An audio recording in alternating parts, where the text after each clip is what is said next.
اعوذ باللہ من الشیطان الرجیم بسم اللہ الرحمن الرحیم وَلَقَدْ أَرْسَلْنَا إِلَى ثَمُودَ أَخَاهُمْ صَالِحًا أَنِ اعْبُدُوا اللَّهَ فَإِذَا هُمْ فَرِيقَانِ يَخْتَصِمُونَ وَلَقَدْ أَرْسَلْنَا اور البتہ تحقیق ہم نے بھیجا إِلَى ثَمُودَ قوم ثمود کی طرف اخاہم صالحا ان کے بھائی صالح کو ان اعبدوا اللہ کہ تم اللہ کی عبادت کرو فاذا ہم فریقان تو جھٹ سے دو فریق بن گئے یختصمون آپس میں جھگڑنے والے۔ تو اس بات پر گفتگو ہو چکی ہے کہ الی ثمود اخاہم صالحا کہ قوم ثمود کی طرف ان کے بھائی صالح کو بھیجا۔ یہ ان کے نسبی بھائی تھے، انہی کی قوم میں پیدا ہوئے، بڑے پلے بڑے اسی میں، تو اس وجہ سے اللہ نے ارشاد فرمایا کہ ان کے بھائی صالح، یعنی کسی کے حقیقی بھائی ہوں گے، کسی کے چچا زاد بھائی ہوں گے، خالہ زاد بھائی ہوں گے، کسی کے پھپھو کے بیٹے ہوں گے، تو اخاہم صالحا نسبی بھائی تھے، خاندانی بھائی تھے۔ ان اعبدوا اللہ انہوں نے اپنی قوم کو یہ دعوت دی کہ تم اللہ کی عبادت کرو، اللہ کے علاوہ کسی اور کی عبادت نہ کرو۔ فاذا ہم فریقان تو اچانک سے وہ لوگ دو حصوں میں بٹ گئے، دو فریق ہو گئے۔ ایک فریق وہ ہو گیا جو حضرت صالح علیہ السلام پر ایمان لے آیا، اور ایک فریق وہ ہو گیا جو حضرت صالح علیہ السلام پر ایمان نہیں لایا۔ ایک جگہ پر اللہ تعالیٰ نے یہ ذکر کیا ہے کہ حضرت صالح علیہ السلام، جیسا کہ اہل سنت والجماعت کا عقیدہ ہے کہ انبیاء علیہم السلام بچپن سے ہی معصوم ہوتے ہیں، انبیاء علیہم السلام سے گناہ سرزد نہیں ہوتے۔ تو حضرت صالح علیہ السلام جب چھوٹے تھے تو ان کی وہ معصومانہ حرکتیں، کھیل وہ عام بچوں کی طرح نہیں تھے۔ تو ان کی قوم کے لوگ کہتے تھے کہ یہ ہماری قوم کا سردار بنے گا، یہ بڑا بنے گا، اس کی عادتیں، اس کا اٹھنا بیٹھنا، اس کا چال چلن، اس کا بول وہ بہت عمدہ ہے، سرداروں والا ہے، اور یہ ہماری قوم کا بڑا نام روشن کرے گا، بہت اچھا سردار بنے گا، بہت بڑا سردار بنے گا، بڑا سمجھدار بچہ ہے یہ۔ تو جب حضرت صالح علیہ السلام نے ان کو اللہ کی دعوت دی تو انہوں نے اس بات کا پھر اظہار کیا کہ اے صالح، ہم تو تجھے بڑا اچھا سمجھتے تھے، ہم تو سمجھتے تھے کہ تو ہماری قوم کا نام روشن کرے گا، تو اپنے باپ دادے کے دین کو ختم کرنے کے لیے آ گیا۔ تو فَإِذَا هُمْ فَرِيقَانِ تو وہ دو حصوں میں بٹ گئے، دو گروہ ہو گئے، یختصمون باہم جھگڑنے لگے۔ قَالَ يَا قَوْمِ اے میری قوم، لِمَ تَسْتَعْجِلُونَ تم کیوں جلدی مچاتے ہو، بالسیئۃ برائی کی، قبل الحسنہ اچھائی سے پہلے، بھلائی سے پہلے، لولا تستغفرون اللہ تم اللہ سے معافی کیوں نہیں طلب کرتے، لعلکم ترحمون تاکہ تم پر رحم کیا جائے۔ تو انبیاء علیہم السلام کو اللہ تعالیٰ نے رسلا مبشرین و منذرین بشارتیں دینے والے بھی بنا کر بھیجا ہے، اور اللہ کی پکڑ سے، اللہ کے عذاب سے ڈرانے والا بھی بنا کر بھیجا ہے۔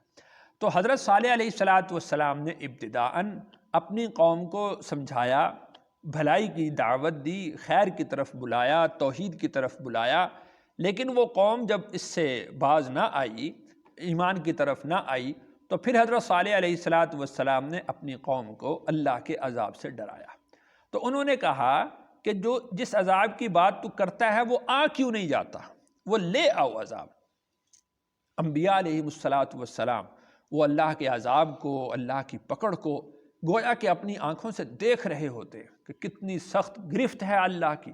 اسی لیے رسول اکرم صلی اللہ علیہ وسلم نے ارشاد فرمایا، جو میں جانتا ہوں اگر تمہیں وہ معلوم ہو جائے تو تم ہنسنا بند کر دو اور رونا بہت زیادہ کر دو۔ انبیاء علیہم السلام اپنی آنکھوں سے وہ دیکھ رہے ہوتے ہیں سارا جو آگے کا منظر آنے والا ہے۔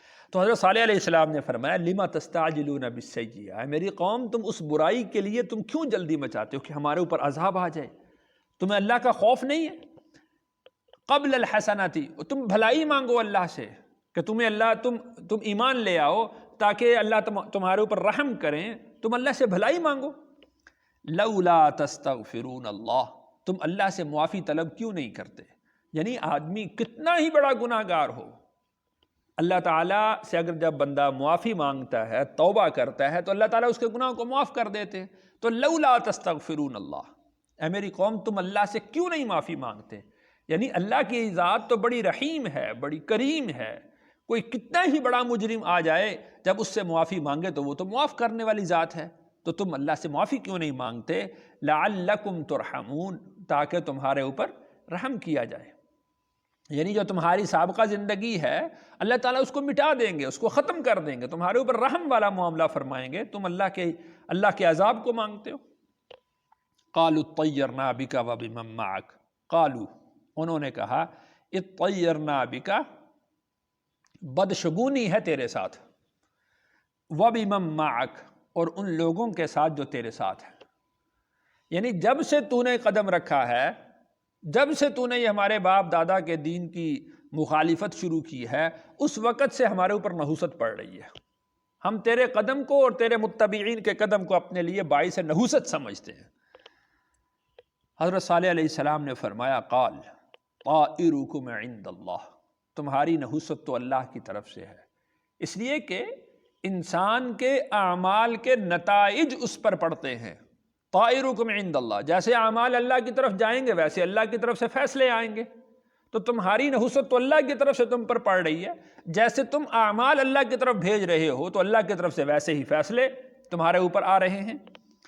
بل انتم قوم تفتنون، بلکہ تم تو ایسی قوم ہو کہ جو آزمائے جا رہے ہو، کہ تم اللہ کی پکڑ سے، اللہ کی گرفت سے کس طریقے سے نکلتے ہو یا کس طریقے سے بچ سکتے ہو۔ تمہیں بار بار وہ اللہ تعالیٰ سختیوں میں مبتلا کرتے ہیں تاکہ کسی طرح سے تم اللہ کی طرف رجوع کر لو۔ بل انتم قوم تفتنون، تم آزمائے جاتے ہو۔ وکان فی المدینۃ، اور شہر میں تھے 9 رہط، 9 لوگوں کا ایک جتھا، یفسدون فی الارض، جو زمین میں فساد پھیلاتے تھے، ولا یصلحون، اور وہ اصلاح نہیں کرتے تھے، بھلائی کا معاملہ نہیں کرتے تھے، وہ فساد پھیلایا کرتے تھے۔ تو یہ جو 9 لوگ تھے دراصل یہ ان کے 9 سردار تھے، ہر سردار کے پاس اپنے لوگ تھے، اپنی جماعت تھی۔ قالوا، انہوں نے کہا تقاسموا باللہ، تم قسمیں اٹھاؤ اللہ کی۔ تقاسم کا جو لفظ ہے یہ ہوتا ہے کہ باہم قسم اٹھانا، میں تجھے اللہ کی قسم دوں، تو مجھے اللہ کی قسم دے، یہ معنی ہوگا تقاسموا باللہ کا۔ لنبیتنہ، ہم رات کو شب خون ماریں، وَأَهْلَهُ، اور اس کے گھر والوں پر، ثم لنقولن، پھر ہم یہ ضرور کہہ دیں، لولیہ، اس کے ورثاء سے، ما شہدنا، ہم تو حاضر نہ تھے، مہلک اہلہ، اس کے گھر کے ہلاک ہونے کے وقت میں، وَإِنَّا لَصَادِقُونَ، اور ہم سچے ہیں۔ یعنی پہلے انہوں نے یہ فیصلہ کیا کہ ہم سارے لوگ اکٹھے ہو جائیں اور ایک دوسرے کو قسمیں دیں، اللہ کی قسم دے کر ایک دوسرے سے یہ معاملہ کریں کہ ہم صالح علیہ السلام پر رات کو حملہ کر کے قتل کر دیں گے۔ لَنُبَيِّتَنَّهُ وَأَهْلَهُ، صالح علیہ السلام کو بھی اور ان کے گھر والوں کو بھی سب کو ہلاک کر دیں گے رات کے وقت میں۔ پھر ثُمَّ لَنَقُولَنَّ لِوَلِيِّهِ، پھر ہم اگر کوئی صالح کے خون کا بدلہ ہم سے مانگے گا تو ہم اس کے ولی سے کہہ دیں گے، اس کے وارث سے کہہ دیں گے، ما شہدنا مہلک اہلی، کہ جب اس کے یہ خود اور اس کے اہل و عیال ہلاک ہو رہے تھے ہم تو وہاں موجود ہی نہیں تھے۔ یعنی ہم نے تو کیا تو بہت دور کی بات ہے، ہم نے تو کیا تو ہے نہیں، اور دوسرا یہ ہے کہ جب یہ معاملہ ہو رہا تھا اس وقت تو ہم دیکھ بھی نہیں رہے تھے، ہمیں تو معلوم ہی نہیں ہے یہ کیسے ہوا۔ وَإِنَّا لَصَادِقُونَ، اور ہم سچے ہیں۔ یہ واقعہ آپ دیکھیں تو یہ سارا کا سارا واقعہ جو ہے یہ رسول اکرم صلی اللہ علیہ وسلم کے واقعہ سے مناسبت رکھتا ہے۔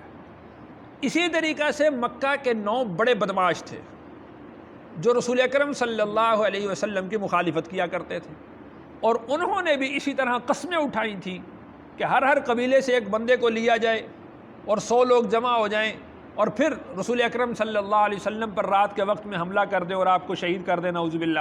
تو حضرت صالح علیہ السلام کے ساتھ بھی سارا معاملہ یہ ہو رہا ہے۔ تو گویا کہ اس واقعہ میں رسول اللہ صلی اللہ علیہ وسلم کو تسلی دی گئی ہے کہ اس طرح کے بدماش، بد کردار لوگ وہ اس طرح کے مکر کرتے رہتے ہیں، اس طرح کے فریب کرتے رہتے ہیں۔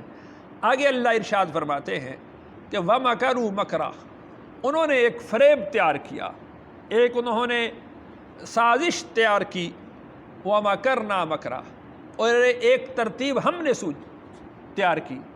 ایک ان کا فریب تھا، دھوکہ تھا کہ وہ کس طریقے سے صالح علیہ السلام کو ہلاک کرتے ہیں، اور ایک ہم نے تدبیر یہ تیار کی کہ ہم نے صالح کو بچانا کیسے۔ وَهُمْ لَا يَشْعُرُونَ، اور ان کو تو اس بات کی خبر بھی نہیں تھی کہ جو اللہ تدبیر کرنے والے ہیں، اللہ کی تدبیر ساری تدبیروں پر غالب آ جاتی ہے۔ وَاللَّهُ غَالِبٌ عَلَىٰ أَمْرِهِ، اللہ کی تدبیر، اللہ کا معاملہ ہر چیز پر غالب آ جانے والا ہے۔ لوگ جتنی بھی تدبیریں کر لیں، اگر اللہ اس کو فائدہ پہنچانا چاہیں تو کوئی اس کو نقصان نہیں دے سکتا، اور اگر اللہ تعالیٰ کسی کو نقصان دینا چاہیں تو ساری دنیا کے لوگ مل جائیں تو اس کو کوئی بچا نہیں سکتا۔ تو وَمَكَرُوا مَكْرًا، انہوں نے ایک فریب تیار کیا کہ صالح کو شہید کر دیں۔ وَمَكَرْنَا مَكْرًا، اور ایک تدبیر ہم نے تیار کی کہ یہ برائی اپنے انتہا کو پہنچ جائے۔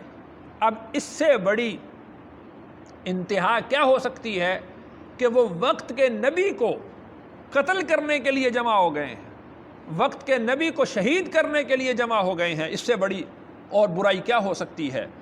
اور جب کوئی برائی اپنے انتہا کو پہنچتی ہے پھر اللہ اس کو ختم کر دیتے ہیں۔ تو انہوں نے انتہا کر دی اپنے کفر کی، تو اللہ نے ان کو ہلاک کرنے کا تدبیر کر دی۔ وَهُمْ لَا يَشْعُرُونَ، اللہ فرماتے ہیں کہ ان کو اس چیز کا علم بھی نہ تھا۔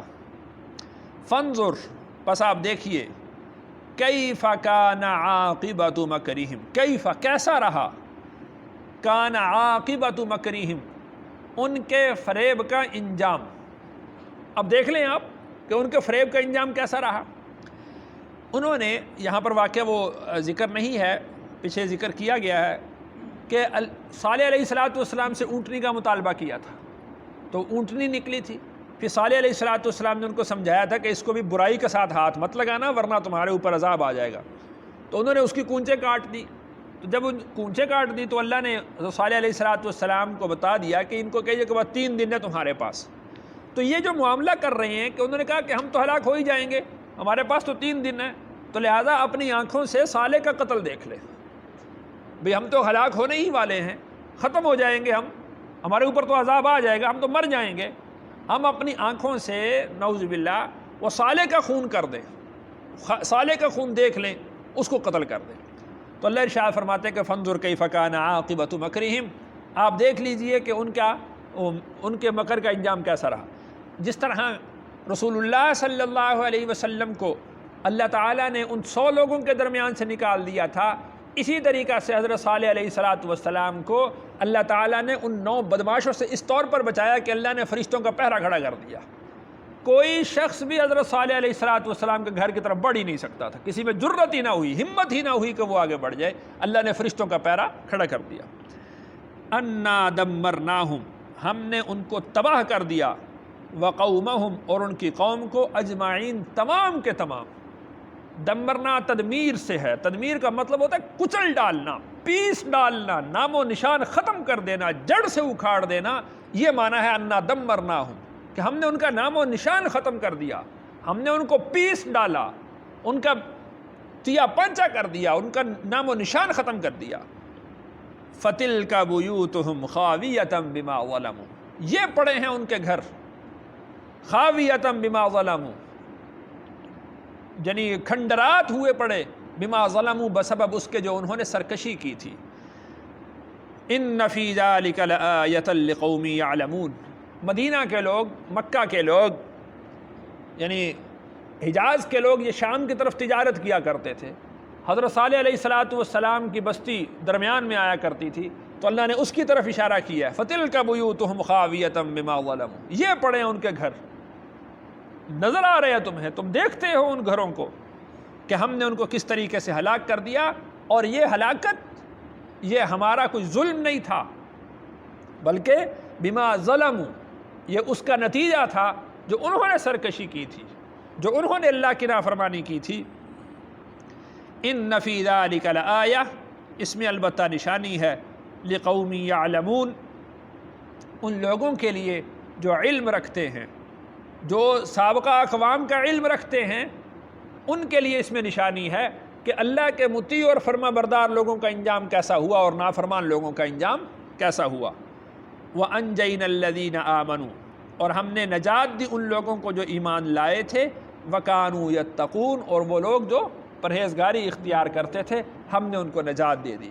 اب وہ ایک بستی ہے، ایک بستی پر اللہ کا عذاب نازل ہو رہا ہے، اور ایک شخص ایک گھر میں ایمان والا ہے وہ بچ گیا، اور ایک شخص جو کفر پر ہے اللہ نے اس کو ہلاک کر دیا۔ وَأَنْجَيْنَا الَّذِينَ آمَنُوا وَكَانُوا يَتَّقُونَ، جو ایمان والے تھے ہم نے ان کو نجات دے دی، اور جو لوگ تقوی اختیار کرنے والے تھے ہم نے ان کو نجات دے دی۔